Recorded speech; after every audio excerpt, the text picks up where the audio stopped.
earthlings. I was born on the mothership. My mathematics is different, they on some dumber shit. I'm trying to wake niggas up, they on that slumber shit. Oh, ladies and gentlemen, July 28th, 2014, So What Morning Show in the building with yet another barn burner. You better get to your phone lines, 855-878-4652. It's the So What Morning Show live on T Radio V. That's Radio in TV. Follow us, okay, at T Radio V on Twitter, or follow me at Zoe Williams. Why is this important? Because I want you to participate. Text me, tweet me, Facebook, Instagram. Get at me with your questions, with your comments. If it's on fire, I'm coming back at you live on the air. Today's topic, I'm telling you, is hot monkey lava. It's going to be crazy up in here. Very timely, very important, very poignant, very serious topic. But before we get to the topic and the questions and the guests and all of that other stuff, you know what we got to do? Community empowerment. It's about supporting businesses. It's about buying books, supporting authors, learning, reading, studying. With that said, go to my website right now. I'm going to the post office tomorrow, and I'm sending out packages. My books are almost done. Don't know when I'm going to be able to, reorder more books. It's not about money for me. It's just about trying to get the information out there. The books are almost done. The Rebirth of Seeds can be purchased at my website, on my website, IamZoeWilliams.com. Zoe is Z-O, not Zoe, Z-O-E, no. IamZoeWilliams.com. IamZoeWilliams.com. Go there now, because I'm sending out packages tomorrow. IamZoeWilliams.com. Also, support Dr. Mark Goulston. His book, Just Listen, or Real Influence, or How to Get Out of Your Own Way. I mean, he has 6 titles, man, that are incredible. Look up Dr. Mark Goulston and support his movement.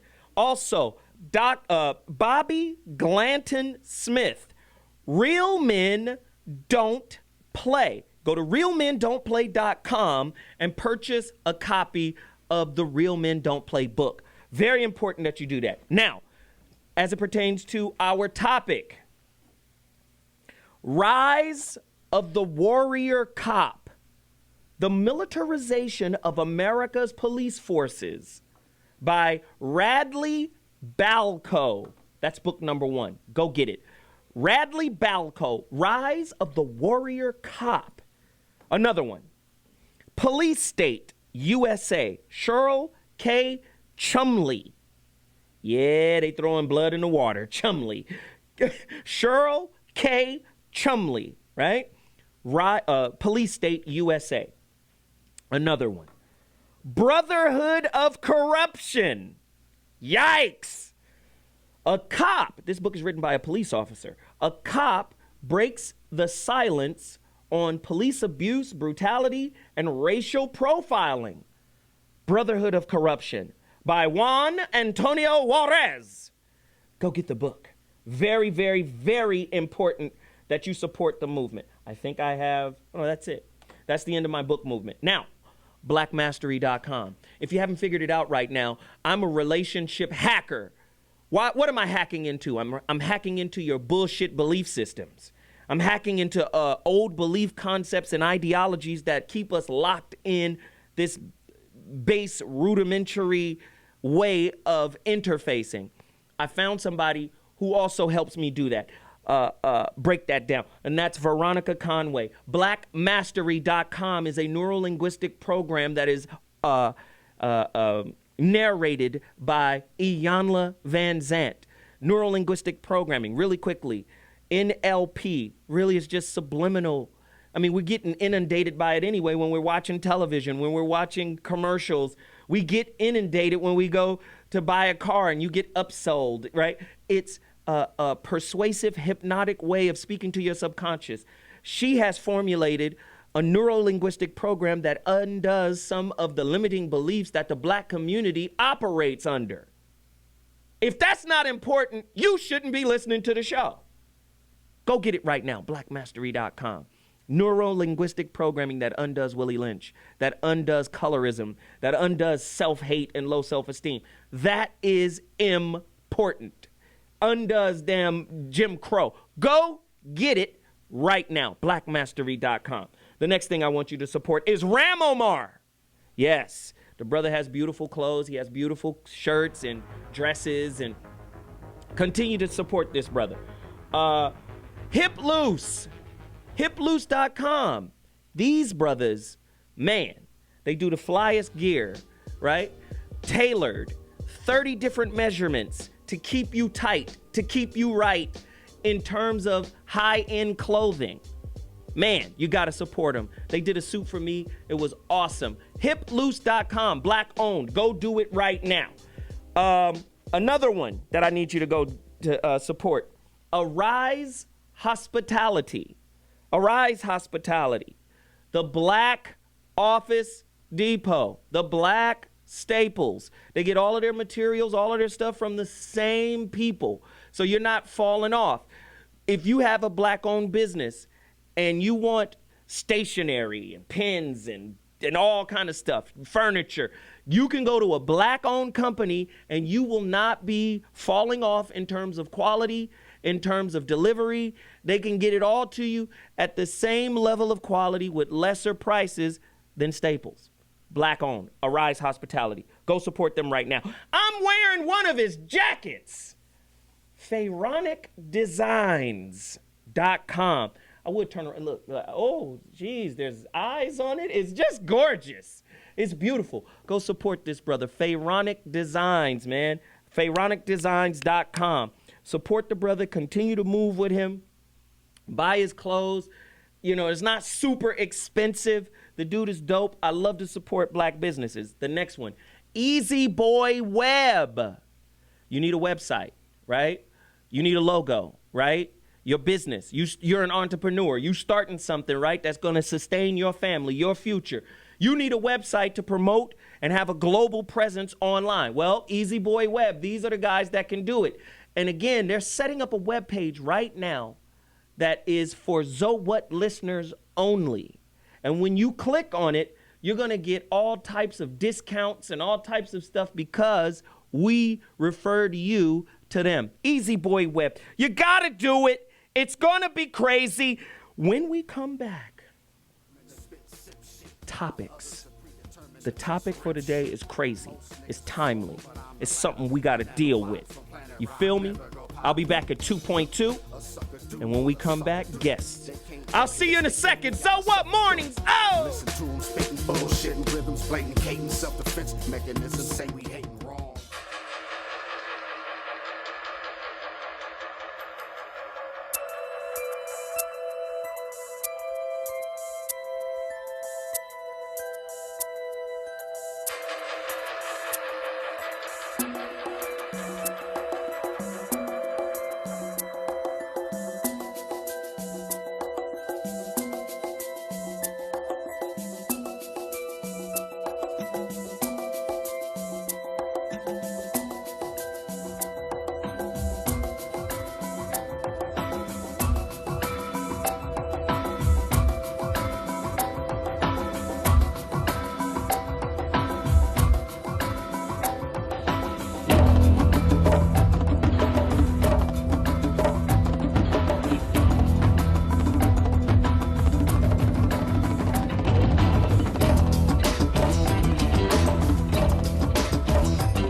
Evolution is revolution.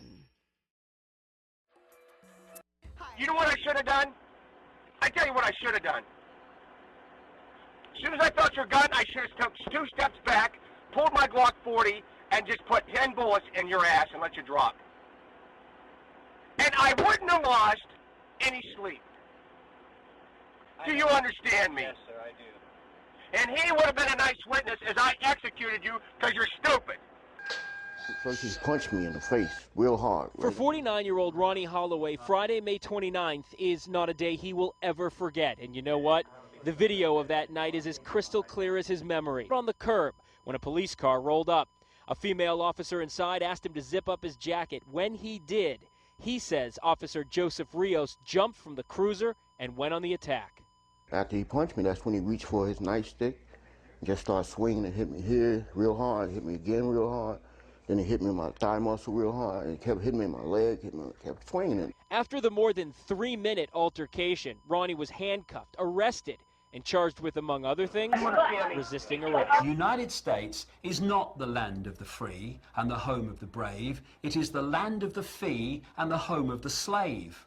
And more and more Americans are waking up to that fact, and hallelujah to that, because only if they do so and then act upon their new perception will they truly have any chance of living in a land that is anyway associated with freedom, and a land that makes a contribution to peace in the world, not a contribution to more and more slaughter, more and more conflict, and therefore more and more acquisition of people and land. We are now at the point where those institutions and these institutions of control and surveillance and all the rest of it are now being put in place. So this hidden dictatorship all this time is now coming to the surface where it can be seen. And this gives us an opportunity for people to actually start to do something about what's happening.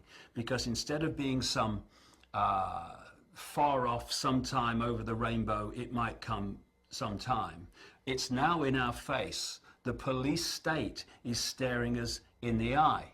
And it's getting more and more imposed upon us and more imposed on society every day. More and more people are waking up faster and faster and faster. Now, there's a reason for this, which we can discuss at another time. It's to do with an energetic change, which is affecting the way people see the world and see themselves, and it's been predicted a very long time. And the elite are trying, in simple terms, to put the lid upon that awakening. He asked me to get back in my car, and I again said, "Show me the tape, please show me the tape." He asked me to get back in the car, and then he pulled out his taser and said I was under arrest. I said, "Don't do this in front of my kids."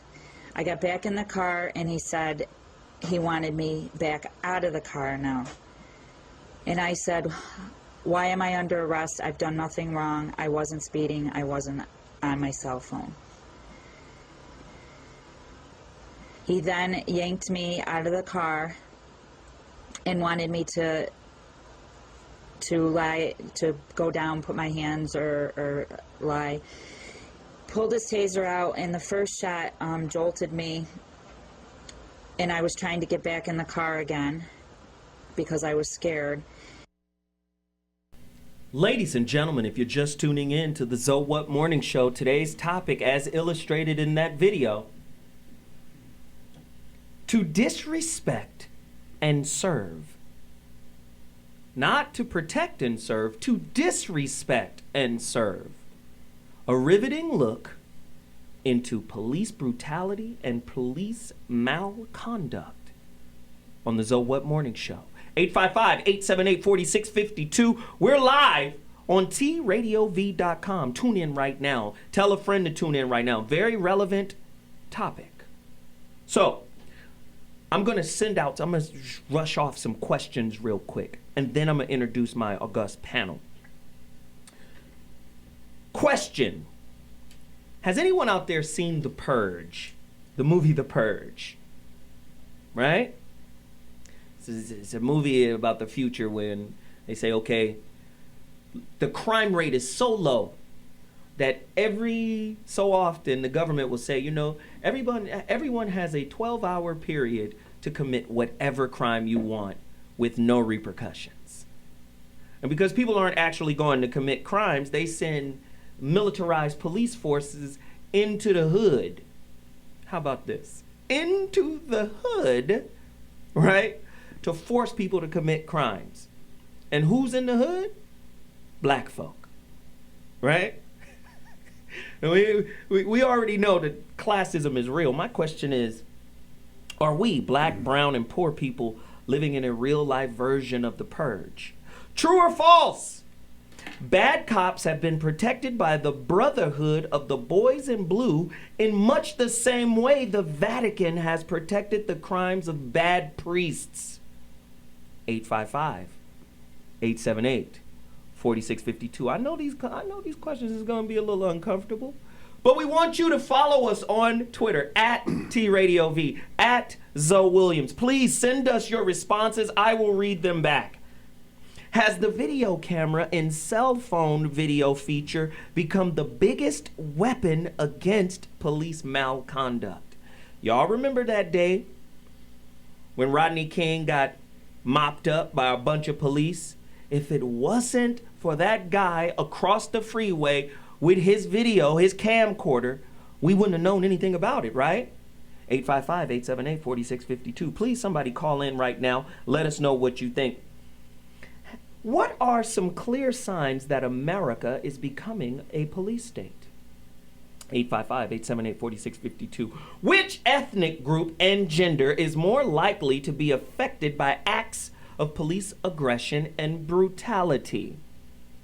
Here's another great one. The police force, are they really the security company for the 1%? Very interesting stuff we're about to delve into.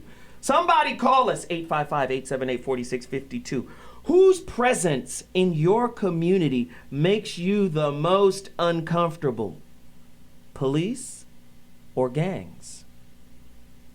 Very interesting, right? Very interesting angle to take. That's what we're doing today. To disrespect and serve. Why is it so difficult for people to get remedy when cops have overstepped their bounds? When cops misbehave? Why is it so difficult to get the government to own up, right? A lot of cops, I believe, are undertrained with regards to interfacing with the people they're trying to police, right? Somebody call us and let us know what your experience. Have you ever experienced police brutality? If you have, you call me, you let me know, and we'll talk about it for sure. With that said, I'm not going to ask too many more questions. Well, maybe I will. Just one more. What is the definition, the legal definition of police brutality? And how does that differ from police malconduct? Right? I think it's very important. I got more questions. Are we as American citizens imprisoned within the legal definition of the word liberty? There's a difference between the legal term liberty and freedom. Liberty is starting to turn into a prison, as is evidenced by the Patriot Act. Somebody call us, 855-878-4652. If you have experienced it, call me. Let me know what you think. Now let me get to members of the panel. Directly across from me, my brother, my uncle. I call him my uncle because, hell, he act like an uncle.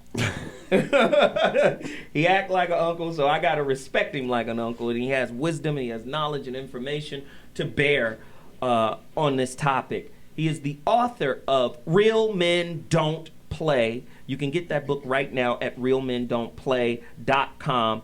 None other than the outspoken, the eloquent, the southern sophisticant, the educated, the big homie, the G, Bobby Glanton Smith. In the building. What's happening, Bobby? Man, it's always an honor to sit across from you, next to you, around the corner from you, man. Let's get this thing on. Let's get it. Bobby G's in the building. Also joining us, heavyweight, legalese, He's a G in the community, and G only means we respect him highly. This brother here, think about it. I just talked about Rodney King. He was part of his team. He was on his council. This brother right here has done so much for the community. Mr. Grimes is a nationally acclaimed trial lawyer and counselor with over 34 years of trial experience. During his illustrious career, Mr. Grimes has successfully tried several high-profile cases, including the Rodney King versus the City of Los Angeles civil rights / police brutality lawsuit, postpartum psychosis case of Cheryl Mishap and the death of her infant child, and the limousine rape case involving Beverly Hills millionaire John Gordon Jones, who was accused of 29 counts of rape against 9 women. Needless to say, this brother's body of information and knowledge and experience goes well beyond this topic, and he's going to add the legal side of it. Geoff Brown is on his way, late as usual, but we love him to death. He'll be here momentarily. Brothers, let's get into the topic. How serious is the issue of police brutality? Bobby, and then Mr. Grimes. It's beyond serious. It's systematic and systemic in this way. Growing up in the South, we were told to respect the police, but also to be afraid of police. When I came to California, expecting things to be different, I found that it's just another state with the same issue. And having had a couple of encounters with the police, and actually I was arrested once walking while black. And walking while black. Not even driving while black. Walking while black. Wow. And I've learned to just kind of go through the protocol to keep from ending up in a situation where my brother and dear friend for many years, Mr. Grimes, had to address the infringements on the human rights. Forget your civil rights. What about your human rights as a person on the planet to be able to move from point A to point B without being obstructed? So I got a mixed bag on this subject matter because one of my dear friends is a retired police officer, and he acquitted himself as a peace officer for over 30 years in a way that I'm very proud to say that Carl Watkins is still a dear friend of mine, and he didn't cross that line and abuse his power as a police officer. But at the same time, I've seen that happen so many times, as recently as turning on the television yesterday. And it's something that's got to be dealt with, man. Brother Grimes, we all know that there are some good cops out there. There are some very good police officers out there. My uncle is a police officer. Right. He's also a civil engineer out of Pasadena, California. He works for Caltrans. I mean, he's a good cop. He's a good guy. Right. But I'm going to ask you a very hard question, because we've heard about Sheriff Lee Baca stepping down amid controversy. We've heard about gangs within the police. Right.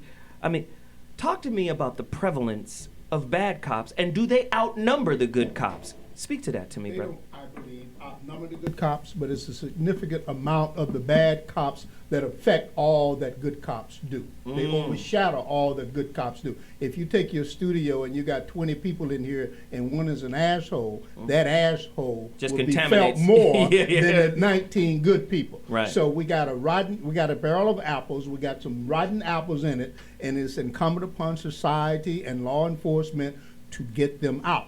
They're not doing enough to get them out. They're bringing in more bad apples. I have a client who's being trained by a former Navy SEAL. I had a conversation with this Navy SEAL. He said, yeah, he could go into law enforcement. When he got out of the military, he was recruited by various law enforcement branches telling him you can bypass the Post Academy, which is approximately 6-month training program for law enforcement. You learn tactics, techniques, and the law.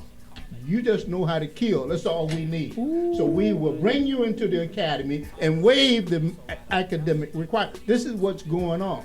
This is the atmosphere. This is the climate. There's a culture of violence and a culture of lying in most of these police departments that cannot go uncorrected. Wow. Ladies and gentlemen, So What Mornings We'll be back in 2.2. It's getting crazy. I got more topics, more guests, more information. When we come back, Geoff Brown joins the panel. Deuces! Got this weed and D for you. That's all I got this weed and D for you. That's all I got. I look like a rapper. You look like a dancer. Killing our kids, Carolyn! Stop! What the hell, y'all? We angry. I know! I'm angry too! Fuck the police coming straight from the underground. A young nigga got it bad 'cause I'm brown. When Jermaine Green and his fiancée Violet Roberts got on a Metro bus in Bellflower Monday night, they took notice of another passenger. The lady got on the bus with her stroller full of pillows, and she was very polite, said hi to everybody, and sat down. At the next stop, 2 LA County Sheriff's deputies, 1 male and 1 female, boarded the bus and called the passenger by name. They said, get off the bus. She then, started cursing at her, and you can tell it was very obvious that she was special, has special needs. And after that, they grab her, and she cusses him out, calls him a big shot. Next you know, he gives her a big shot. Green captured the incident with his cell phone's video camera. I couldn't believe it. I mean, he seen me taping him, and he looked up at the camera a few times, and he still hit her like that. And I can't believe, he didn't try to defuse the situation at all. Like they were tired of dealing with her, so they didn't try to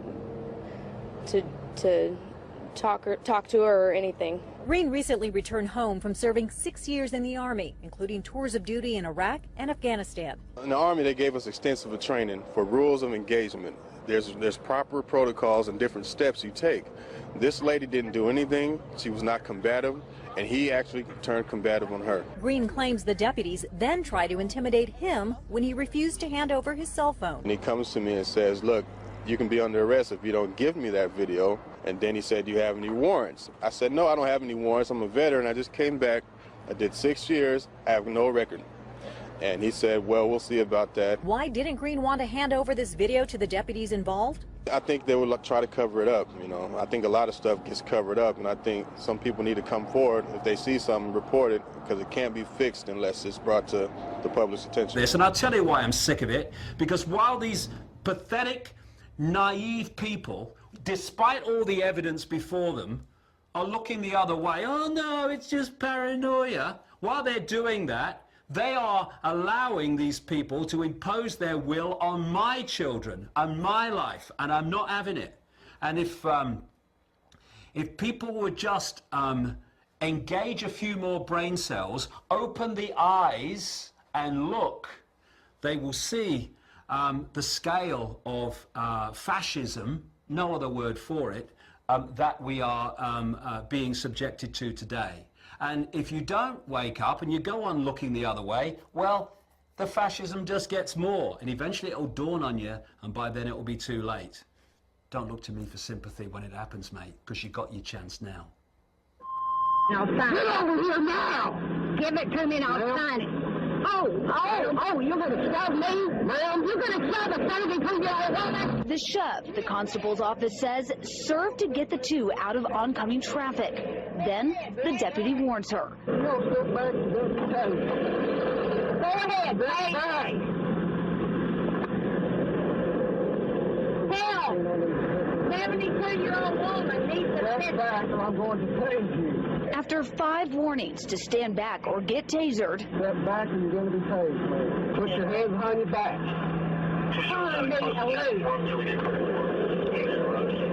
I'm getting back in my car. You're going to be tased. Stop. I'm getting back in my car. No, ma'am. Taser. Get on the ground. Get on the ground. Now put your hands behind your back. Put your hands behind your back. You're going to be tased again. A little voltage change your mind. Welcome to the show, Geoff Brown. Zoe What Morning Show back in the building. Very serious topic. Is America becoming a police state? I mean, when does the use of tasers and stun guns amount to police brutality and excessive force? I was looking at the person getting whipped, with that little rod thing, and to be honest, it reminded me of when I was a child, getting a whooping from my mother. And I remember my sister used to go outside and grab these long switches and then braid them together. Right? She gets 3 or 4 really good ones because they didn't trust me to pick them. Oh, no. Because I would come back in with a matchstick. Right. But she would braid them together, and she would whoop me. And as I got older, I started to think, you was asking me to stop moving. But the natural reaction was to move. And the police officers are doing the same thing. They're saying, oh, they're resisting arrest because they're moving. But they're in pain. And the natural response is to move when you get hit like that. And they're hitting you with what, fiber, carbon, or metal, or oh yeah, carbon fiber. Or it's carbon fiber. Or Grimes said it's metal. Yeah. So if it's metal, I'm sure the reaction is to move. The average human would move. The average human would move. Well, he kept moving, so I kept hitting him. Right. Well, Jesus, why? How do we get out of that cycle? How do you get out of that? You know. So, like I said, we're just tuned in. Welcome back to the show, Geoff. Thank you for showing up. Hey, man. You were detained? Little parking, little parking issue. Because on Monday you can only park on one side of the street. So the parking was so bad, I just drove home and walked back because that's how far I had to go. Good for a spot. Yes, and scene for so you're going to inherit Dr. G's whack jokes. Yeah. Okay, great. So let's move on. We have a special guest on the line right now.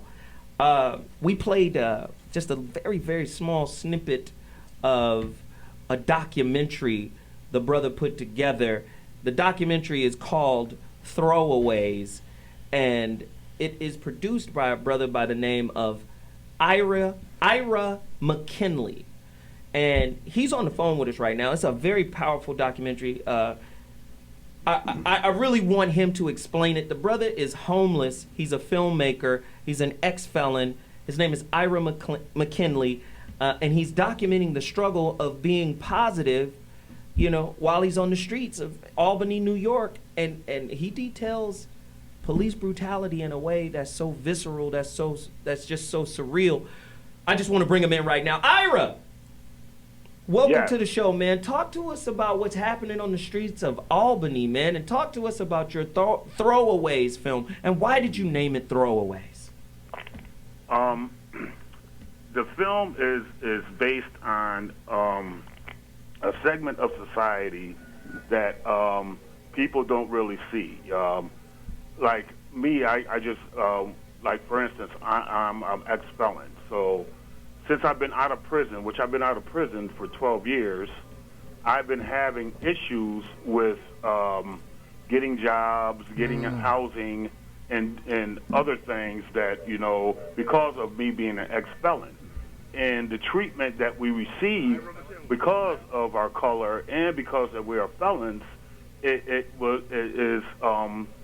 to me, a feeling of being like an outcast, undesirable, a person that you could just throw away. And so we wanted to show what it felt like for those of us, and there's many of us out there that have these, that have like felonies, and what we have to go through just to live. So it's kind of like Michelle Alexander's The New Jim Crow book, when she explains that there is a caste system being developed, right, that kind of ostracizes people even when they're out. They're still in prison because of all of the labels and stereotypes and all of that that's laid on them, and restrictions. They can't even get Section 8, or they can't live anywhere. Speak to us about that, brother. Yes, Michelle Alexander was a big part of this film. I contacted her when we first started, and she gave us her blessings and wanted to be a part of the film. So with her blessings, we wanted to show the visual to her book. So we went about going out, and it's not just based in Albany. We went to Atlanta, D.C., we went to New York City. We showed the things that was going on. So part of the footage you'll see is from the Bronx, Manhattan, Atlanta, D.C., all these different places where all this stuff is happening. So when I was traveling and we did this through raising funds on our own through Kickstarter, Indiegogo, and all these crowd funding sources. We raised money to go out and show these what the police state looks like. So talk to me about your experience with police brutality and one other angle. I know this is a tough conversation for you to have. What happened to your father? When I was 14 years old, my mother got shot and killed by a police officer in Florida, and this was like '79. And what happened was it was right outside Miami, and they were going around shooting black men, and it started a riot back in 1980. We fast forward to 1989, and I never had been arrested before in my life, and I got into it in a case where I got beat up by the police, and I stood up, and they still, you know, it was me against the police force, and I took it to trial. I put it in the press, and I still got convicted, you know. So right there, I knew that I was fighting a bigger subject, and this was almost 20 years ago. So, well, it was more than 20 years ago, 25 years ago to be exact. So from that time on, I knew that it was I was fighting against the new Jim Crow system. So I tried to play along. I tried to go do what society was expected of me, but you know, it was something that could not be done. You know what I'm saying? I was fighting an uphill battle. So I was out. I was in prison. Came out in 2002, and these last 12 years, I would say 7 years, I was subject to, you know, being homeless, living in shelters, not being able to get jobs, many other things that was going on. So what I did was I learned how to film and wanted to go out and show people what it was like to be somebody like, you know, who wanted to do good in society, but, you know, you cannot get a break. So let me ask you this before we wrap you up real quick. Let me just ask you this, brother. How can they get the movie? You know, how can they watch the movie? Please give us all of your information, and then we got to go to break. Okay. Well, I want to say there's a great organization called Cop Watch that's out right now that does, you know, that you can go to, and if you have something, they like I've done, they tell you to film these interactions with police, and they'll help you with legal advice and all these other things. But right now we're still in film festivals. We just got distribution, and it's a learning tool for universities and colleges that are using it for you know, with a study guide to talk about these social issues. Mm-hmm. At this point in time, it's not being released to the general public. Mm-hmm. But we will be in L.A. At Long Beach International Film Festival, August 30th. Excellent. Brother, let me just say I appreciate you calling and sharing your story. Please, if you're in Long Beach for that film festival, August 30th, come out and support the brother. The Throwaways movie is awesome. He sent me an advance copy. I watched it. It was incredible. Please support Ira McKinley. Zoe What Mornings will be back shortly. This shit shouldn't end nowhere. How are you? Not bad. Just so I can concentrate on what you're saying. Yep. I'm just gonna keep going on. Okay, I don't consent to any searches. I just want to make that clear. I'm not gonna search you. I don't consent to any seizures either. Okay. Just gonna hold this so I can have a conversation with you. Okay. What crime am I suspected of committing?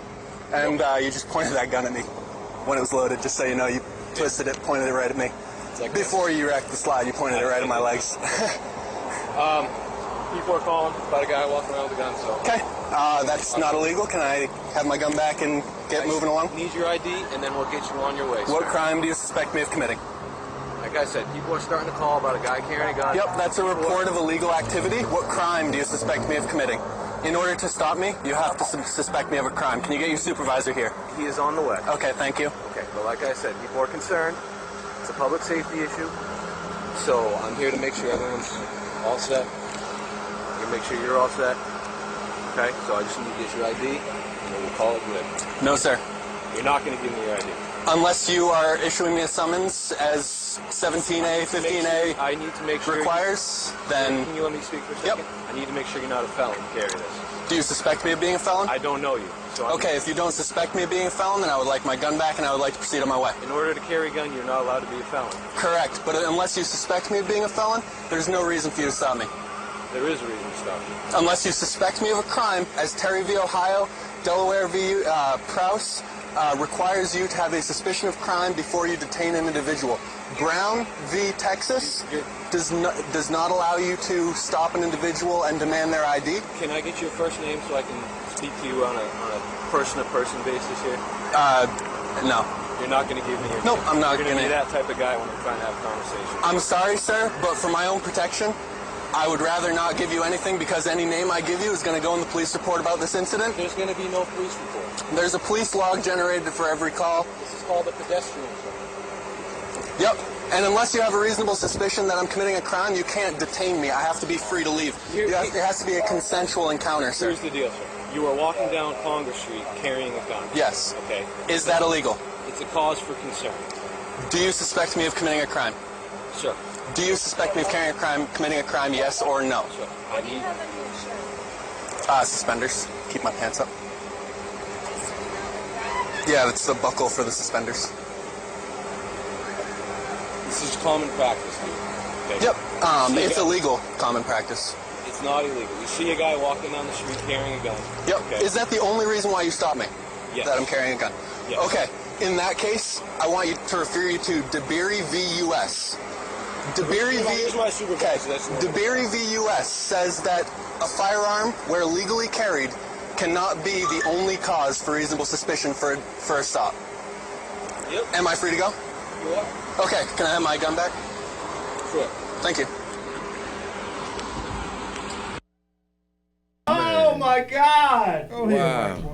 Listen, that's dangerous. If that was that's law. That's dangerous. That's the law. The law has nothing to do with me. I am black. That don't have shit to do with me. Brother Grimes. That's gonna get niggas killed. Brother Grimes, as our legal counsel on the show today, Yes, sir. could we, a Yes. black man, Yes. could we have been able to do that? Hell no.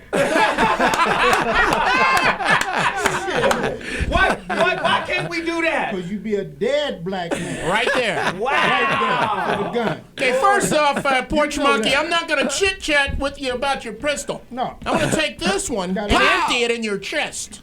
Oh, bang, Lord. bang, bang, freeze. Oh, my God. So police officers are really policing stereotypes. Wow. Black man All plus day. gun All day. equals criminal. All day. Dude, may I share? All day. May I share? Quickly, because we have a very important man, guest. let's see the guest, man. I used to drive God. a BMW M5, and I lived in Burbank, and I got pulled over 7 times, and it kept happening until I did the Burbank Police Department Christmas party, and the chief gave me his card. From that point, all the wolves saw me. You're a wonderfully funny Oh Negro. my God! There he goes. There he goes. One of the best court Dude, jesters till then I I've coulda ever got seen. Wow! Listen, very important. There's a brother on the line. Man, I damn near burst into tears this morning talking to him because I couldn't help but personalize his situation. I've got a 14-year-old daughter getting ready to go to high school, freshman, and the strength in the brother, just listening to the power in the brother and the resolve in the brother, it damn near broke me down. I just had to hold together. For all of the people who've heard of this name, Mitrice Richardson, USC grad student, good parents, good background, good upbringing. Something happened to her, and don't nobody have no answers, and the police are circling the wagons around their ineptitude. The daddy is on the phone right now, Michael Richardson. Brother Michael, again, I appreciate you for coming on. And before you start to speak, let me just say this: www.bringmatricehome.org. You can find all of her information there. Brother, can you please talk to us about what happened to your daughter? Well, thank you for having me and keeping the story alive. I appreciate it, and equally excited about being here as you guys have me. But back in September 16th, my daughter went through Malibu, stopped at a restaurant, and they couldn't determine what her medical condition was. So they took her in for a hard book. They did a field sobriety test. She passed it. After they couldn't find out anything wrong with her, no warrants, no previous record, no criminal activity, they released her. They released her at 12:34 in the morning in Malibu Canyon. No purse, no cell phone, no money, no any way to interact, no public transportation. While we were still calling, asking for her to call us to let us know she was all right, they were saying she was still in the cell and she's doing okay. But she had been released, and when she was released, we found her remains maybe 2 miles from the police station, Los Hills Police Station, about 8 months later. Since then, they have now taken any accountability, no responsibility. To this day, I recently sent the email saying, there's some updated information with people trying to call in and leave tips. That line is not working. They're not returning my calls.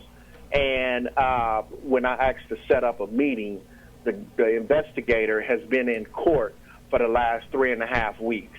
But no way that we could work around that individual, no return phone calls. They stopped responding to the emails and everything like that. So, we've been stonewalled, but through my perseverance, we keep trying.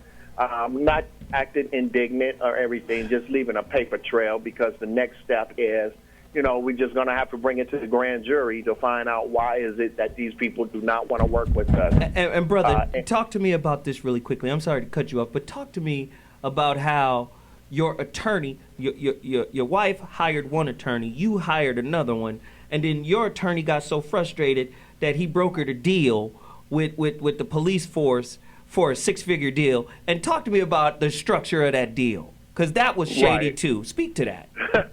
So basically, as a lot of people know, Mike Tree's mother and I hadn't been together since 1986. And so when this took place, I didn't like the way the efforts was going with the people that she had on the team. She hired a guy named Leo Terrell, a civil rights activist kind of attorney, and I didn't like the way he was getting down. So I hired Benjamin Schonbrun. So during the course of having a mediation that was suggested by the judge, Leo gets so upset at the mediation that says he's ready to settle the deal for a 6-figure amount.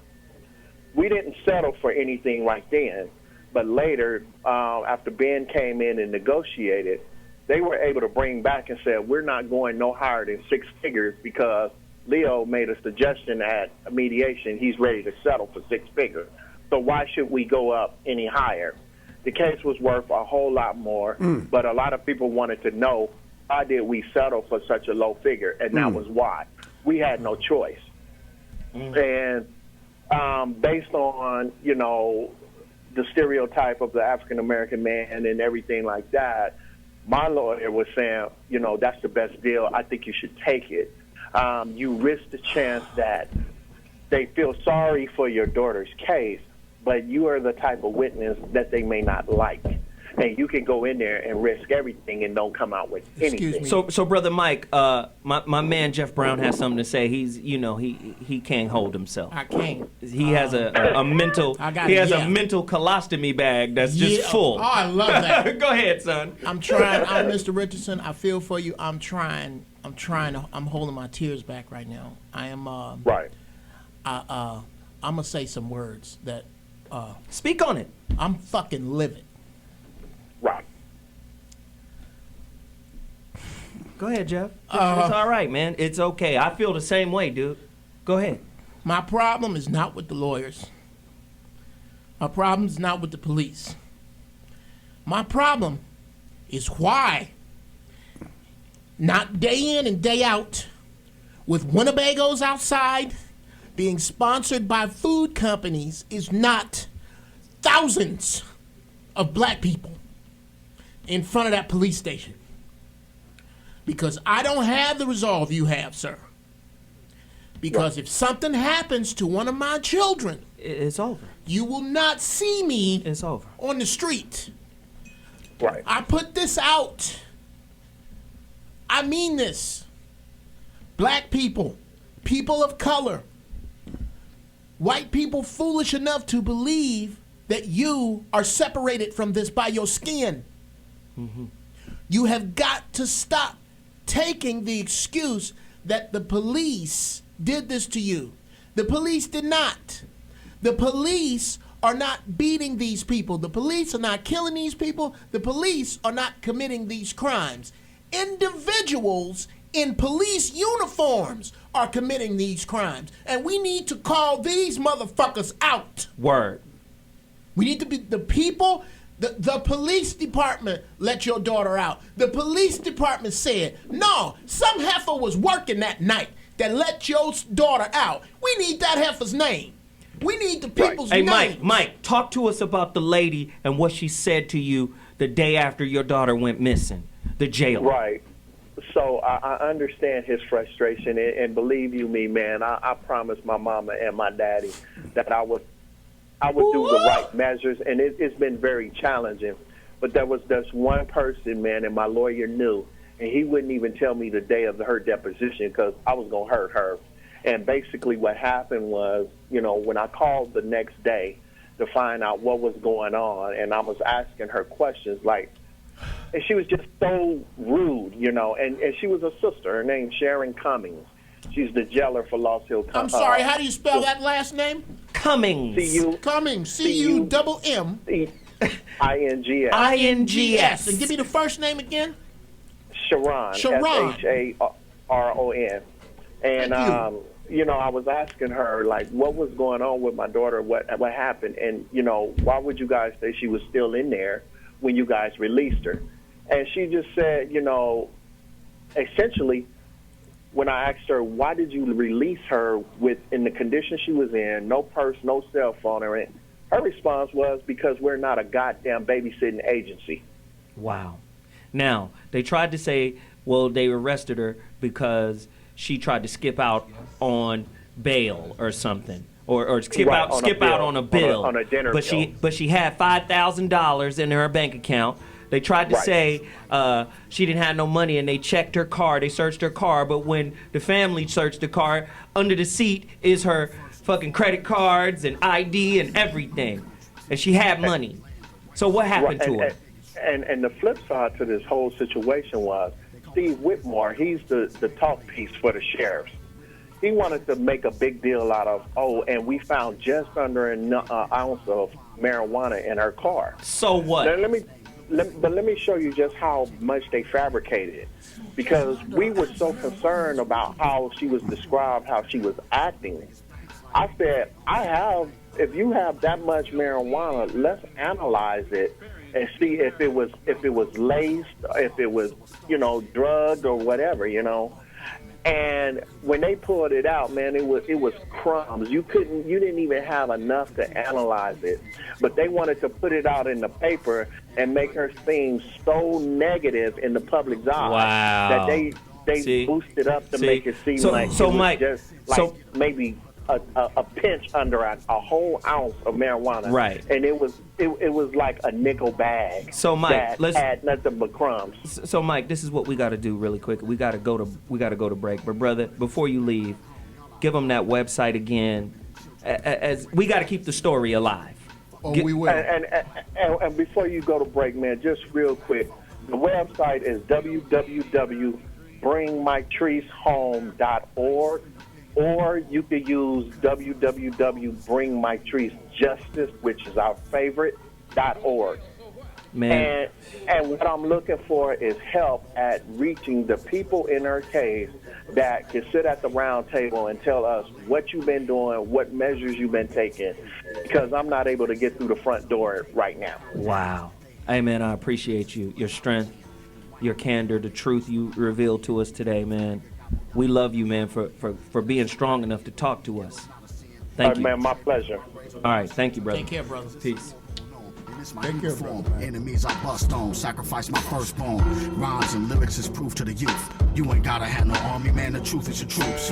America the beautiful. America. Doing our kids, Carolyn. Stop!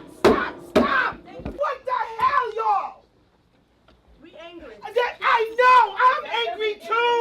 Fuck the police coming straight from the underground. A young nigga got it bad 'cause I'm brown.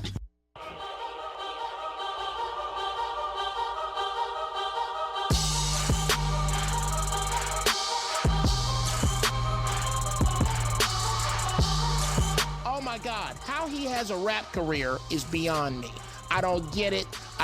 And he takes his shirt off. Oh my God, he looks like 50 pounds of chewed Tootsie Rolls with his... All right. Now, you are in white fashion. You know white boys always leave the house like they finna help somebody move. Resist and defend the horrible hoes. There are some horrible people. And what you need to do is start policing your own.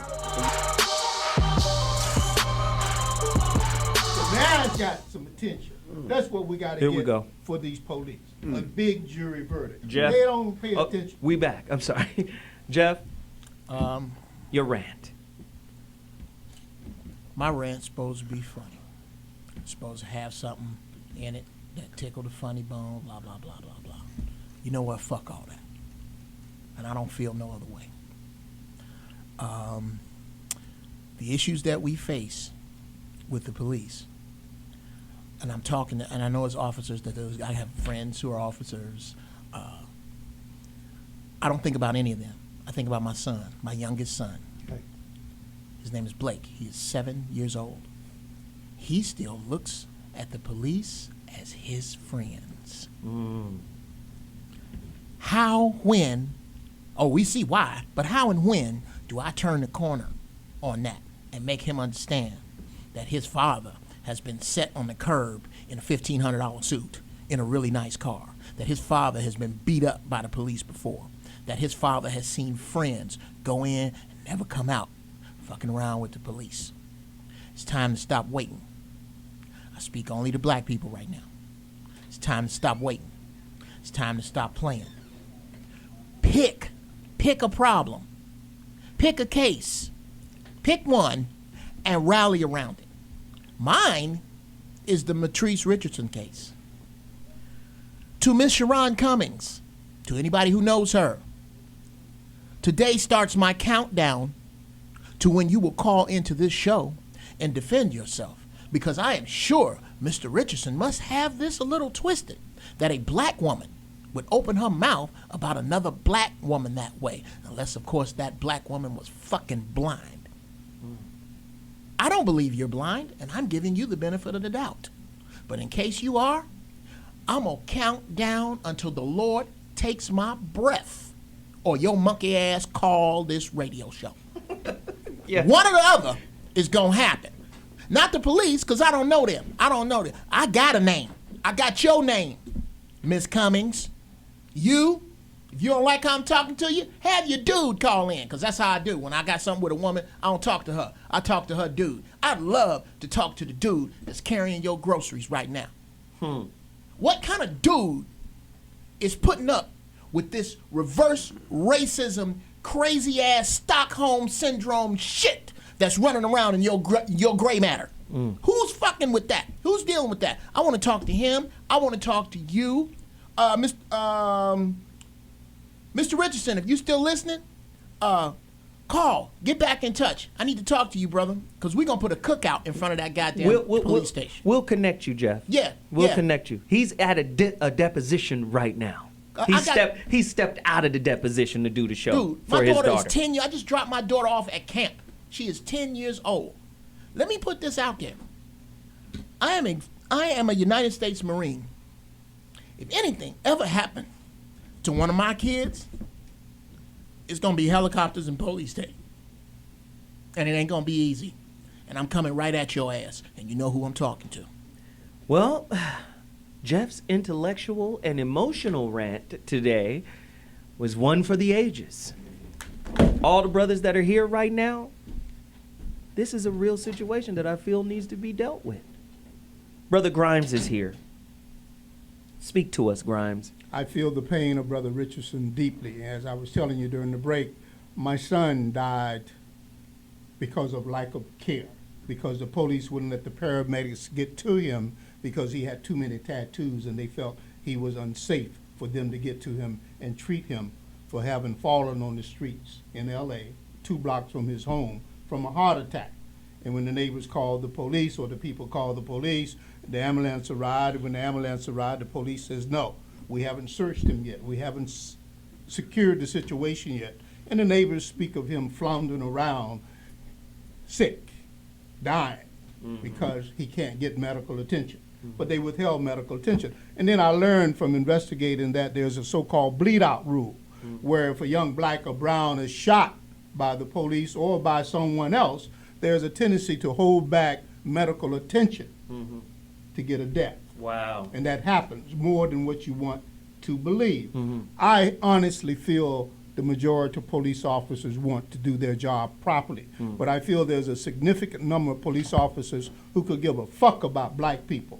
And as a matter of fact, use us for their trophy collection. Trophies as far as killing, maiming. I know Rodney King was taken to the police department and shown off in the back seat of the car like you would do a fresh kill.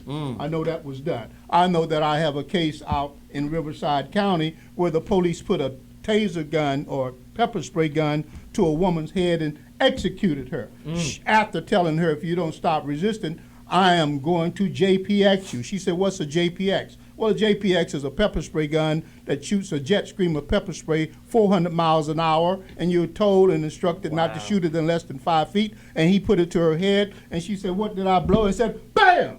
He shoots her side the head. The doctors tell her 3 hours later, I'm sorry, you're blind in both eyes for the rest of your life. So he rendered this mother of a 10-year-old child blind because she asked him, what did I blow?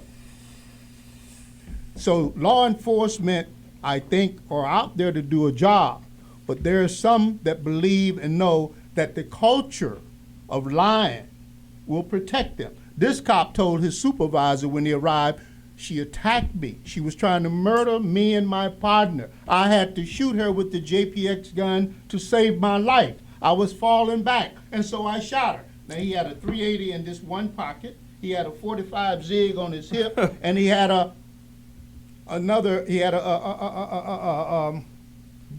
No, the 16 shot. The Glock? Glock. He had a Glock in his vest pocket. So he had 3 pistols on him and this JPX gun, and he blinded this woman for life. And he told his supervisor she was trying to murder him and his partner. If it hadn't been for the video, his camcorder on his own car, my client would have been arrested for attempted murder on a police officer, looking at 25 to life. Blind. And blind. As it turns out, he was indicted by the DA's office for use of excessive force and blinding my client. But do you know what a jury did in May of this year? 10-2, hung for guilty. 2 jurors refused to convict him. Wow. Because our society believes, just like they believe in Santa Claus, that the police is good. So let me just say this before we go to break. How many grants? How many? More than you want to accept. How many Eric Garners? More than you want to accept, Zoe. Is it gonna take? Is it gonna take? A young man was boiled to death in prison because he put feces on the wall, and they were going to teach him a lesson, so they put him in a closet shower down in Florida and turned the water up to 180 degrees and took him out 2 hours later after he screamed to death, and flesh was melted off of his body. If we don't attack the culture that makes them feel protected, you could be next. It's real. We're going to take a quick break. Zoe What Mornings is serious today. The people sitting on their backsides and sitting on their hands and looking the other way now don't join with those who are challenging this gathering police state. Then those who are challenging it now, who've understood what's happening and the methods used to impose it, they are going to be not with us when the knock comes on their door. Oh, I've just had a knock on the door. What do I do? Go down the concentration camp, mate. There's loads of people there who were telling you years ago that this was coming. You were watching the soap at the time, remember? It's unbelievable that people can be so blind when now it is so close to their eyes. Большого трака, коммерческого трака. 58-year-old Kazachenko can retell with clear precision the moments from that morning back on September 2nd, 2011. Out on Interstate 80, westbound out of Reno, headed home to the Bay Area. Рано утром. He speaks in his native language, Russian, recounting up until that moment of the incident. That's when Oleg Kozanchenko goes silent and cannot speak anymore. For 40 minutes, Kozanchenko sits there, insisting he wants to tell his story, but the words won't come.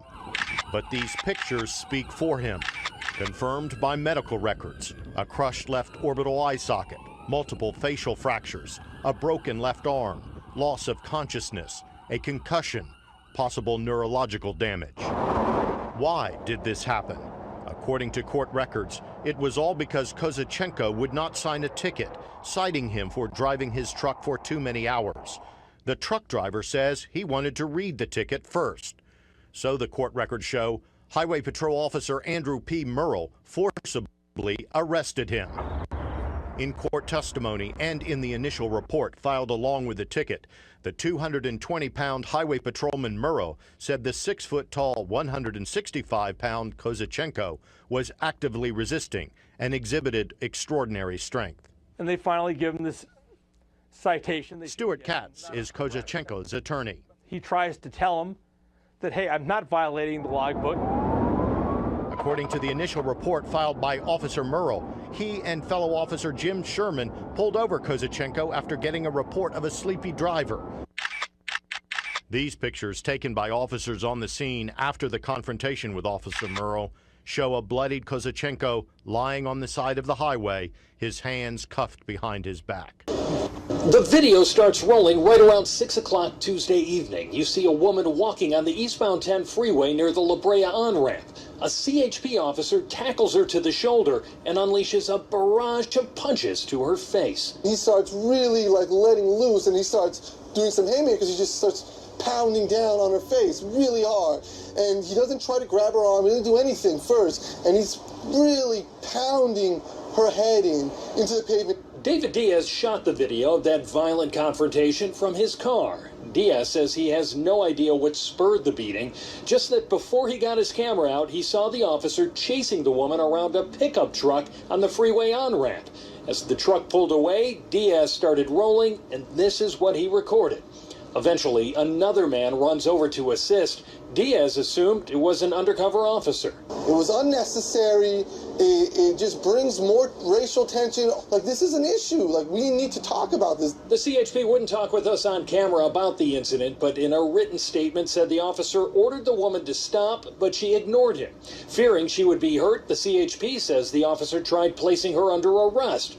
Quote, a physical altercation ensued as the pedestrian continued to resist arrest, at which point a plainclothes off-duty officer assisted in applying the handcuffs. I mean, they just know that the population is dumb. So they can say stupid shit that will wash over our shoulders because most people didn't catch it. Fearing that she would be hurt, so I was justified in hurting her. I had to shoot him to save him. I got to shoot him to save him. So he won't get hit by a car. I'm gonna blow his brains out. Right? What is going on? Here's what's going on. People don't give a shit because people look at that woman and they disconnect with her. You would feel this way if that was your mama or your sister. Well, guess what? That is your sister. You just been trained that she is not you. That's you. Hey, these motherfuckers are like violent, evil referees. A referee in the game typically is beyond reproach. Once they make a call, that's the call, right? But these motherfuckers are violent. That's like a referee. Instead of blowing the whistle, he comes out and clotheslines you. Right. Right? Because you committed a foul. Do you understand what I'm saying? The foolishness is just at such a high level, man. I damn near, it's hard to fucking articulate right now. But with that said, we have another guest on the line. A brother Matthew Fogg. Either he's on the phone line or he's going to Skype in. But he's on the phone. He's CNN, he's done all types of television. Retired Chief Deputy U.S. Marshal and a media law enforcement expert on police procedures with a background in civil and human rights. Brother, please speak to us, Matthew Fogg, about the procedure that we get confused. He wasn't responding, or he wasn't complying to my commands, and so I had to pull out this metal rod and whoop his ass. Talk to us about the procedures, police brutality, and the way they arrest people. What are we supposed to do to follow the rules so we don't get beaten? Right. Well, first, I want to thank you for allowing me to come on your show. Yes, I've got 30 years in the 32 years actually in the business, and also having challenged the system myself through discrimination lawsuit of what I call what goes on behind the blue wall. But the bottom line is, law enforcement, what people got to understand, law enforcement officers have just extraordinary amount of discretionary power on the street. And the fact is there's so many situations that can be subjective to, what we say is when you arrive on the scene, a spontaneous, almost spontaneous reactions to things. And so what is determined is too much force as opposed to, lethal force, the type amount of force that we need to effect an arrest or to place someone in custody. All of that stuff can be questioned, but the bottom line is what we see is these major disparities in people of color versus, non-color. So, bottom line is just make it as simple as I can tell you, man. If I approach a scene, and let's just say I'm an officer and I don't particularly like you because of your race.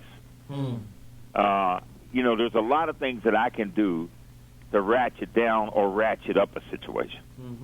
Okay, but I know if I ratchet it up, most likely the law and the people and the jury is going to be on my side because I'm a police officer and I will have time to articulate why I did what I did. I was afraid for my life. I feared. My partner had gotten killed, or one of our officers gotten killed earlier. All kinds of things that we can come up with. Now, the videos that we watch, like for example, and I was listening to this segment that you just had on where someone was beaten up and stopped by the police. But I know what I just saw, for example, in the New York situation. Have you guys seen that video? Yes. Eric Garner. Okay. I can speak on that a little better because I actually saw it. See, the key to it, man, is having some type of visual evidence. Because if it's just your word against the individual, the complainant's or the suspect's word, 95 to 99% of the time you're going to win as the police officer. Because the people are going to have a tendency to want to believe you. Right. So by the time that situation gets to trial, you're going to have an opportunity to talk to other lawyers and other people and get your story right. As opposed to what you might have been thinking when you first got on the scene. Brother Matthew, really quickly, I hate to cut you off. I just no problem. I'm sorry. No, you're doing great, man. I just had a quick question. Do you have a son? Yes. Okay. How do you tell him? How do you teach him to interface with police? Because you know how that Richard Pryor had the jokes and all the comedians have the jokes about how you. Right. I'm pulling out my wallet and both. Right. How do you teach your son to interface with police officers? I'm gonna be honest with you, man. It's almost like me. It's like if the police gets behind me, man. And I'm in some area, I don't know what, man. The hair stand up on the back of my neck, and I'm one of them. Wow. Because there are situations, but what I would tell my son, I would simply say to him, look. You gotta just, you gotta listen and do what they tell you to do. I said, bottom line is this. I said, you don't have to talk, you don't have to, speak. But cops in situations can just antagonize you if they want to. They can do situations and things to you that might make you react. And that's all you gotta do is react. And then they got you. And so even when we look at the guy in New York. The officer just jumped up and tried to grab his hands or whatever he was trying to do. The guy was like, man, don't touch me. He says, like, you guys always, messing with me, always picking with me. And the other officer walks around behind him and grabs him and puts the chokehold on him. But I'm going to ask you this, Matthew. I'm going to ask you this, though. Matthew, I'm going to ask you this. straight up, come straight up the street with me. The brother's dead. So did you see, like, can you honestly say as a police officer that those dudes overstepped their boundaries? I need to hear a police officer say that they went too damn far. Absolutely, they went too far. Okay, all right. I mean, they went too far. I mean, from what I saw in the video, they went too far. I mean, these guys, see, normally what happens in law enforcement, once I come on the scene or any other officer come on the scene, you see your guys wrestling or tussling with somebody, everybody's going to jump in. And a lot of times you may have somebody where you're using just whatever force it takes to effect the arrest. Somebody else may come in using more force. As you said, pull out one of them metal sticks and start pounding on the guy. But Matthew, is everybody jumping in to secure him, or are they jumping in to get a piece of him? Well, that's all subjective in the minds of the individual. Of course, when they go to court, we was jumping in to secure him. But really, in my mind, I might have been jumping in to get a piece of it. Wow. Listen, Matthew, we got to take a quick break. Hang on the line. When we come back, more So What Morning Show, man. To disrespect and serve is the topic. We'll be back in 2.2. I can't help it, my thoughts is so deep.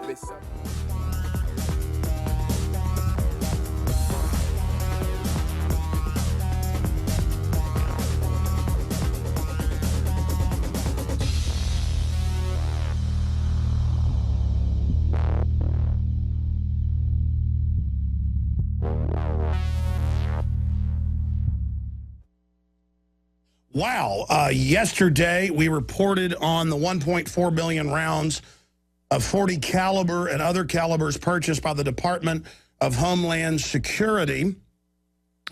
They bought 250 million rounds last year. About 5 months ago, they bought 450 million rounds. They're buying 750 million rounds, buying up many calibers, but .40 is the main one. That was announced last week. We reported on it yesterday. Now our story today is the top right-hand link, or at least it was 10 minutes ago, at drudgereport.com. National Weather Service in huge ammo buy. The Weather Service is buying a whole bunch of ammo on top of the $1.4 billion just for the Department of Well, that takes good. Of Homeland Bobby, Security. we back. They can hear ain't you. went nowhere. We can hear you, Bobby. They ain't heard me all day. Yeah, they have. They heard you, Bobby. They heard you in the bad jokes. We got them on camera. Jesus. No, man. During the breaks, it's going to be crazy, too. So What Show is back. Today's topic, to disrespect and serve, a deeper, riveting look into police brutality. And that was just Alex Jones talking about Homeland Security buying all of these, rounds of ammo. Homeland Security, you guys don't understand. We're the ones that they're coming to police. To secure the homeland. Yeah, we're the ones that they about to, get at real tough. Now, let me just do this really quickly. Matthew Fogg is on the line, retired chief, deputy U.S. Marshal. I just want to say, brother, I appreciate you, your honesty, and what you've shared on the show. How can someone follow you or connect with you or find your website or your interviews on CNN or things of that nature? How can people connect with you? Right. Well, they can just Google my name, Matthew Fogg, and a lot of things will pop up. Also, they can also go to I get several websites out there, but one of them is bigotswithbadges.com. Wow. I like that. Bigotswithbadges.com. Yeah, the short one is BW Badge. B as in boy, W as in whiskey, badge. BADGE.com, BWBadge.com. Wow! What a site! What a site! And they can also they can contact me at I just give you this number because I use it. It's the 240-375-3580, and they can email me at Matthew.Fogg@leap LEAP.cc. Okay, could you spell Fogg for us, bro? Fogg at LEAP.cc, and that's our Law Enforcement Against Prohibition network. Wow. We really appreciate war it, on brother. drugs and all of it. Got about 5,000 cops around the country. We're all against the war on drugs. Wow. We think it's racist and all the other fallout negative fallout. That's great news to know right there. Nixon put that in place. That's just a new way to get the niggas. War on That's right. drugs. Hey, brother, we really appreciate you, man. Thank you again so much. All And right. when we come back, listen, we may come back with this topic in the future. We'd love to have you back. Right. All right, man. Well, I'm good to go. Anything on the drug industry, all that, so I can talk on all those things. For sure. Thank you very much. Now, with that said, we have another guest. I got to get him in quickly, but before I do, an Instagrammer. I mean, there's so many Instagrams. I haven't been able to get to all the tweets. Twitter. Haven't been able to get to all the tweets. Brother says, I have a question for you, Zoe. This is at @catcreek_am_me. Brother said, what are black people prepared to do when Eric Garner's murderers are found not guilty or not even charged? Come on. That's the real question. That's a real I don't question. care. That's a show by itself. I don't care about the judges. I don't care about I say this all the time, and no offense, Brother Grimes, but the courtroom is the wrong place to go. There's three things that have no place in there: right, wrong, and common sense. They don't have anything to do. Well, I've always said mama's got to come into the courtroom if we want to free black men. Mama's got to come into the courtroom. Wow. I think it happens outside. So listen, guys, we got this final guest. This is one of Bobby's friends. Bobby Ramos is a highly decorated, now retired peace officer in Bridgeport, Connecticut, FBI certified trainer, host of the Bottom Line radio show in Bridgeport. Bobby Ramos, welcome to the Zowood Show. Talk to me, man. Talk to me about this most serious. What's up, fellas? Oh, yeah, what's happening, brother? He's on the Skype with us today. My pleasure. Hello, brother. All right. I'm on the Skype. How you doing, man? Listen, first have you of all, been you've listening? had a great show. Okay. You've had a great show. Thank you. Thank you. Oh, I've been listening every word that's come in. The Cat Fogg who just went off, I respect what he's saying, but that whole spontaneous reaction, you just can't let that roll off your tongue. Oh, did we lose him? Skyper! This is 2014. Because there we go. The bottom line is this. When we see 3 or 4 black cops do this to a white boy, when we see 2 or 3 black cops do it to a white boy, they're going to get fried. Every time white officers and a person of color, whether it's male or female, every single time. So that whole spontaneous reaction, that stuff just can't be rolled out by a cop like it's no big deal. We have to handle it the way we handle it. What happened with this brother Garner was 100% wrong. The one thing people aren't talking about, this cat had 8 arrests for selling loose cigarettes in New York. Cops, if you all ain't got nothing else to do but to arrest somebody for selling a Lucy for 50 cents, and understand he had been pinched 8 times for it. That's why he said this ain't gonna happen again. A 50-cent cigarette, and you got all of these cops around him because you're gonna arrest them again. Come on, something's wrong with that. That wasn't about a Lucy. That was about the color of his skin, plain and simple. Because New York is busy and active and all this kind of stuff. They don't have enough cops. A Lucy. And Bobby, you know what's crazy? If a taxi cab driver in New York will stereotype you, you damn well better believe a police officer will damn sure stereotype you. Hello, look, I've been through it. I've been stereotyped. When I was already a cop, I had been a cop like 5 years, man. And I'm working midnight shift. I'm working 4 to 12, and I'm getting home 1 o'clock in the morning in a different town, and cops were pulling me over for taillight that still ain't out. Wow. Okay? I had to finally go to the chief and say, look, if this happens one more again, we're going to have a problem. There's going to be an issue. There's nothing wrong with my car except you see a black man driving my car, and it's 1 o'clock in the morning. Wow. This isn't by accident. It's by design. Hey, one quick question, Bobby. This is Bobby Glentown Smith.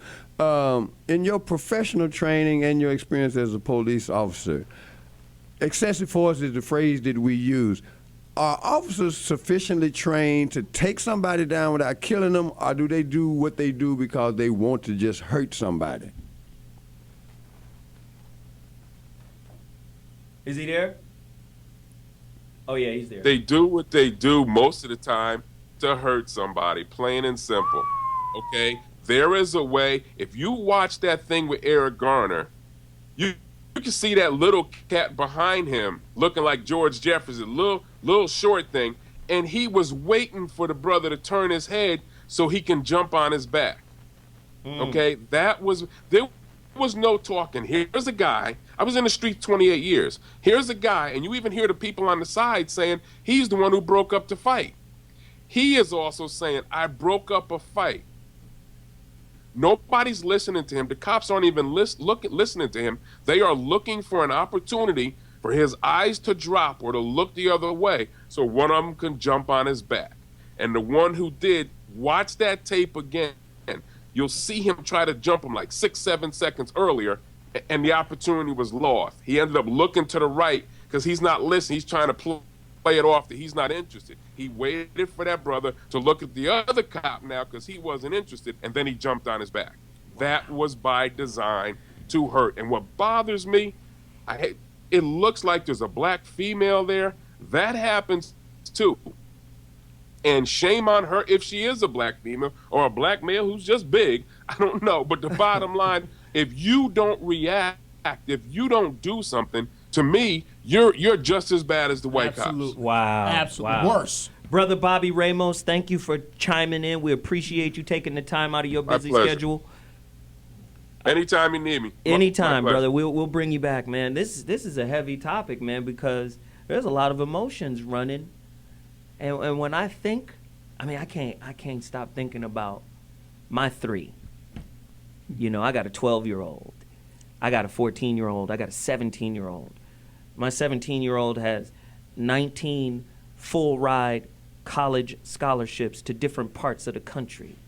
And I'm trying to explain to him each city is its own state of mind, its own world. And in order to integrate into a different place, you need to be objective and aware and paying attention and trying to pick up the social game rules of where you are now, you know. And it just, even the gang members are now starting to sweat him a little bit, my 17-year-old, because he's older.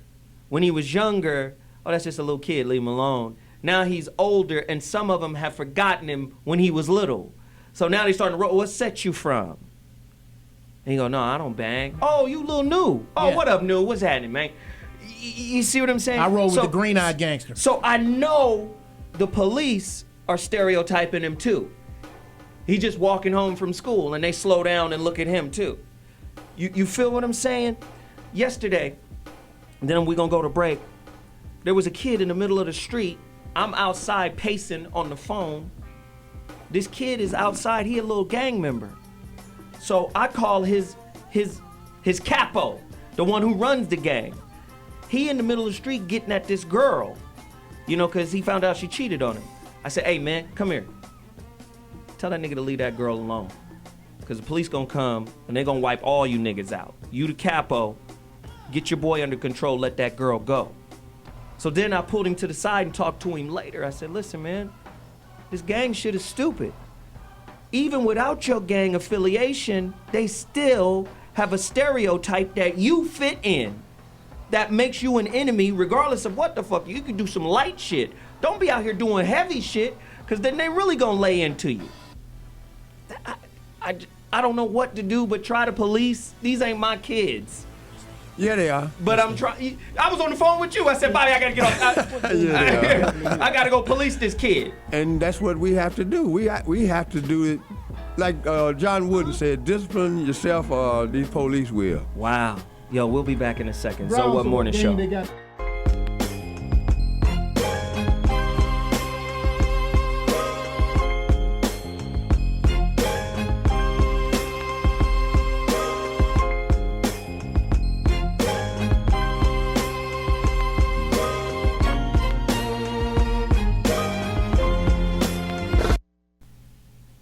Ladies and gentlemen, you've been listening to the So What Morning Show. Today's topic was to disrespect and serve. Police, you know, they're there to protect business and industry and, you know, that kind of stuff. And, you know, they'll say we're here to protect and serve the people. But when you have little regard for the people, you can't protect them nor serve them. The Hindu belief, they have a word for serving. It's called Siva, S-E-V-A, Siva. And it's a part of worshiping God, to serve, right? And in order to worship God, you've got to respect God, right? These cops are not serving. They don't see the God in the people they're policing. There's no spiritual component to policing. It is a cold, machine-like action. A lot of these police officers we've talked about earlier are military guys. How many of those military guys are suffering from PTSD? Right? How many of those military guys have an issue, you know, like a psychological issue, and they get out and take it out on the people they're supposed to be serving?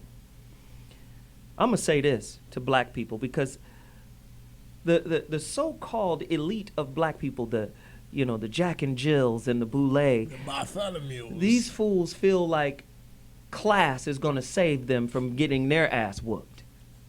But it ain't. No disrespect. My Treese was from a good family. She went to a private university, USC, and yet there's no answers for her people.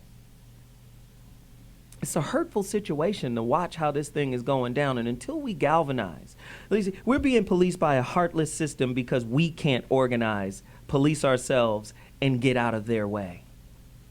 All these other cultures, they can at least purchase part of the police, because the police can be bought. The Jews have proven that the police can be bought. The Chinese have proven that the police can be bought. The Italians, the mafia has existed for so long because they were able to purchase police forces all over the country. Right? Right. Come on. That's from economic unity. We don't have that. Black should become, as Geoff Brown just said during the breaks, black should become financial terrorists. When they do something wrong to us, we should pick a handful of corporations that subsist off of our consumerism and cut them the fuck off for 10 years and see how they feel about it then. But we don't have that kind of organization because we hate each other, because we give a fuck about who's combing Blue Ivy's hair. At the Essence Fest, they had a fucking panel on the state of Blue Ivy's hair. That's what niggas give a fuck about. What Nene Leakes is doing. Who's leaking the next sex tape on the Atlanta housewife of hoes? Right? That's what we care about. Who's Lil Wayne's latest baby mama? Right? The new Jordans. We give a fuck about menial shit, and then we get up in arms only emotionally, but then we don't do anything when the next Eric Garner or the Oscar Grants of the, you remember Louima, the brother in New York? It's just a whole litany of motherfuckers. Our leaders, our black leaders are like doctors. They simply maintain the illness. They're not trying to heal and galvanize the community because these punk ass motherfuckers have been getting paid for years. It's no surprise Al Sharpton was, it came out that he was an FBI informant. It's no fucking surprise. Teach, though. Do you understand? It's no surprise. Teach. So when we don't have uniformity, like we got beef with each other, like I said, we can't even forgive each other for the beefs we have with each other. We can't even work through it. Right? Our definition of success is created by a system that is designed to oppress us and put a narrative on us that makes us inferior to them. And the only way we see fit by the intelligentsia is to rise up a ladder that still has a ceiling for your black ass. Right? You think they ain't gonna come for you after you give us over to them? Oh, fuck them niggas, they're not educated. So when, like the last week when the brother, no disrespect to the doctor, and the black men need to get with the program and get with the system. The system is designed to eat our ass. You want us to get with a system that doesn't respect us. You think because you got a fucking diploma and a degree That they respect that when they pull your black ass over? The only way we're taught to survive is to acquiesce, is to bow our heads in prayer to the fucking warrior police god. That's what we're taught. I'm ashamed of black people and our lack of togetherness and our lack of forgiveness of each other. Our constant, perpetual war against man and woman and the black woman and the black. I'm ashamed to be black because we won't come together. Our wounds are our religion. And until we heal that shit, it's a done deal from here on out.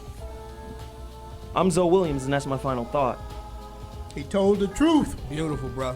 I love all my people here at this table. Bobby, where can they find you? Well, they ain't in jail. Thanks to Get 'em Out Grimes sitting here. It's at Glanton Smith on Twitter.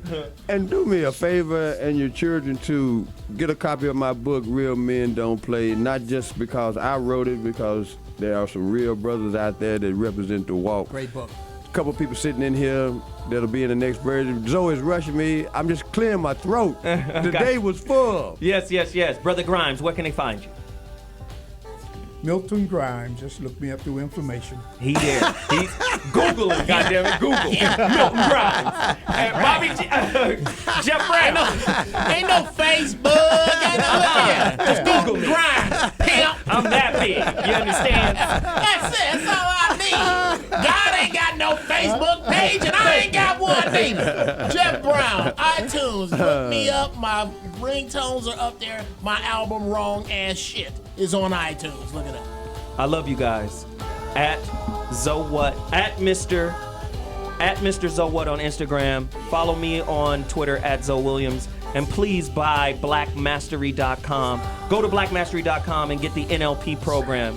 Do that right now. And also, my books are almost out. I'll be shipping them out tomorrow. Please buy a copy of my book, The Rebirth of Seeds, at IamZoeWilliams.com. I appreciate you. See you guys next week.